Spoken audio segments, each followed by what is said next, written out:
کا کچھ عرصہ پھول کے ساتھ گزارا ہے، اس کے ساتھ کچھ وقت گزارنے کی وجہ سے اس کی خوشبو مجھ میں سرایت کر گئی ہے، اس لیے تجھے مجھ سے خوشبو آ رہی ہے، ورنہ میں تو بھائی وہی مٹی ہوں جس میں کوئی خوشبو نہیں ہوتی۔ جمال ہم نشیں در من اثر کرت وگرنہ من ہما خاکم کے ہستم۔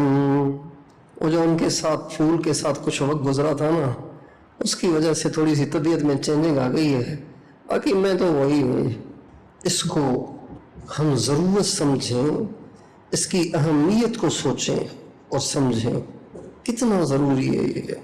اللہ تعالیٰ کسی کو کوئی ایسا شخص ملوا دے تو خدائے پاک کی قسم بھوک برداشت کر کے، فاقے برداشت کر کے، بیماریاں برداشت کر کے، اپنے گھر بار کی قربانیاں کر کے بھی ان کے پاس پڑے رہنے کو اپنے لیے دارین کی سعادت سمجھنا چاہیے۔ اگر اللہ تعالیٰ کسی کو کوئی ایسا آدمی ملوا دے تو پھر وَلَا تَعْدُ عَيْنَاكَ عَنْهُمْ، پھر ادھر نہ دیکھے ادھر نہ دیکھے، پڑ جائے، چمڑ جائے، مربوط ہو جائے، منسلک ہو جائے، تو اللہ تعالیٰ اپنی سنت کے مطابق ضرور وہ رنگ چڑھائیں گے، یہ پکی بات ہے، اس میں کوئی شک نہیں۔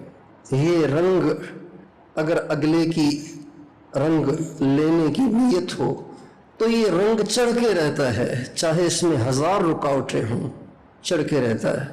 ہمارے حضرت مرشد عالم رحمۃ اللہ علیہ فرماتے ہیں کہ بیت اللہ شریف میں میری ملاقات محترم دارالعلوم دیوبند اور حضرت مولانا محمد قاسم صاحب نانوتوی کے پوتے قاری محمد طیب صاحب کے ساتھ ہوئی، تو فرماتے ہیں جب میں نے ان کے چہرے کو دیکھا تو ان کا چہرہ اتنا نورانی تھا، اتنا خوبصورت اور حسین اور نورانی تھا کہ میں دنگ رہ گیا۔ تو میں نے پوچھا قاری صاحب یہ چہرہ آپ نے ایسا کیسے بنایا ہے، ایسا چہرہ کیسے بنایا آپ نے، کوئی خاص عمل کرتے ہیں اس کے لیے یا کیا، یہ ایسا چہرہ کیسے بنا لیا آپ نے؟ تو برجستہ فرمانے لگے میرے شیخ نے بنایا ہے۔ کس نے بنایا ہے؟ کس نے بنایا ہے؟ من تو شدم تو من شدی، من جان شدم تو تن شدی، تا کس نگوید بعد ازی من دیگرم تو دیگری۔ میں تو ہو گیا ہوں اور تو میں ہو گئے ہو، اور اب ہم ایسے آپس میں مکس ہو گئے ہیں کہ کوئی یہ نہیں کہہ سکتا کہ تو کوئی اور ہے اور میں کوئی اور ہوں۔ حضرت مولانا روم رحمۃ اللہ علیہ نے جب حضرت شیخ شمس تبریز سے محبت کی اور پھر محبت کی، باقاعدہ محبت کی، تو شیخ شمس تبریز تو غائب ہو گئے، پھر پتہ نہیں چلا کہاں چلے گئے، کچھ عرصہ آپس میں گزرا ان حضرات کا، پھر وہ غائب ہو گئے، پتہ نہیں کہاں چلے گئے۔ یہ جو ملتان میں جو مشہور ہے شیخ شمس تبریز کی قبر، یہ وہ نہیں ہے، وہ اور ہیں، وہ شمس سبزواری ہے، وہ نہیں ہے، وہ پتہ نہیں کہاں غائب ہو گئے۔ لیکن ان کے غائب ہونے کے بعد لوگ پہچان ہی نہیں پاتے تھے کہ یہ مولانا روم ہے یا شیخ شمس تبریز ہیں، شکل بھی ایک جیسی ہو گئی تھی، ایسی محبت۔ من تو شدم تو من شدی، من جان شدم تو تن شدی، تا کس نگوید بعد ازی من دیگرم تو دیگری۔ اور ہمارے شاہ عبداللطیف بٹرائی نے بھی اسی سے ملتی جلتی بات کی ہے۔ پائے کان کمان میں میاں مار ممو، کمان میں تیر ڈال کے مجھے مارنا نہیں، مجھے مارنا نہیں۔ پائے کان کمان میں میاں مار ممو، منہ میں آہیں تم متا تن جوئی تو کھے لگے۔ کمان میں تیر ڈال کے مجھے مارنا نہیں، اس لیے کہ مجھ میں بھی تو ہی ہے نا، تو ایسے نہ ہو کہ تیرا پھینکا ہوا تیر تجھی کو آ لگے، چونکہ میرے اندر تو ہی ہے۔ یہ صحبت اور محبت شیخ عجیب چیزیں ہیں۔ تھوڑے اعمال والے اگر ان کے پاس یہ دولت ہو تو وہ بہت آگے نکل جاتے ہیں، زیادہ اعمال والے اگر ان کے پاس اس دولت میں کمی ہو تو پیچھے رہ جاتے ہیں۔ مارے حضرت خباب نے زیادہ کھائی ہیں، مارے حضرت بلال نے زیادہ کھائی ہیں،